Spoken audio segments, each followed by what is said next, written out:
You've been stranded thousands of miles from home without any money or possessions.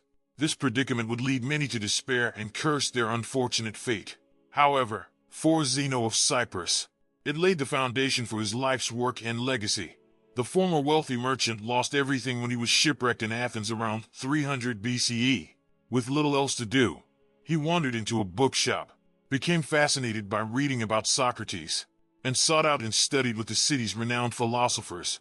As Zeno began teaching his own students, he founded the philosophy known as Stoicism, whose teachings of virtue, tolerance, and self-control have inspired countless thinkers and leaders. The term Stoicism comes from the Stoa Poikile, the decorated public colonnade where Zeno and his disciples gathered for discussions. Nowadays, we colloquially use the word stoic to describe someone who remains calm under pressure and avoids emotional extremes.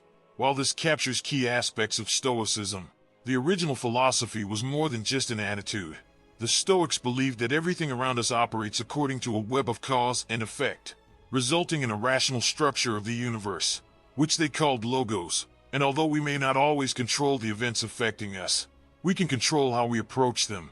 Instead of imagining an ideal society, the Stoic seeks to deal with the world as it is while pursuing self-improvement through four cardinal virtues: practical wisdom, the ability to navigate complex situations in a logical, informed, and calm manner; temperance, the practice of self-restraint and moderation in all aspects of life; justice, treating others with fairness even when they have done wrong; and courage, not just in extraordinary circumstances, but in facing daily challenges with clarity and integrity.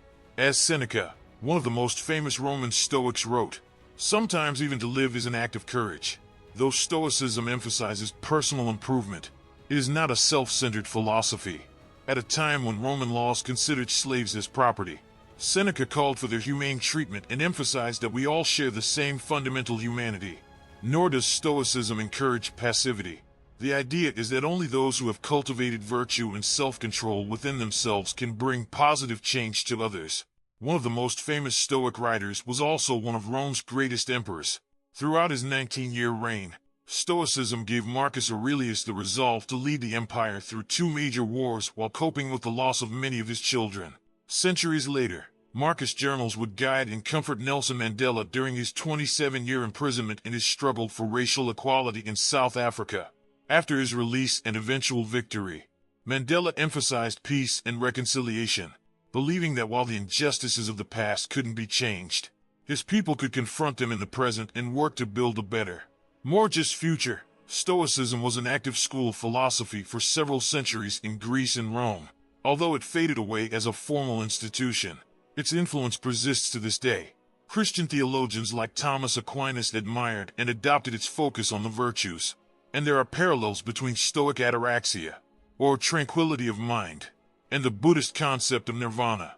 One particularly influential Stoic was the philosopher Epictetus, who wrote that suffering stems not from the events in our lives but from our judgments about them. This has strongly resonated with modern psychology and the self-help movement. For instance, rational emotive behavioral therapy focuses on changing the self-defeating attitudes people form about their life circumstances. There's also Viktor Frankl's logotherapy, informed by Frankl's own time as a concentration camp prisoner. Logotherapy is based on the Stoic principle that we can harness our willpower to fill our lives with meaning, even in the bleakest situations.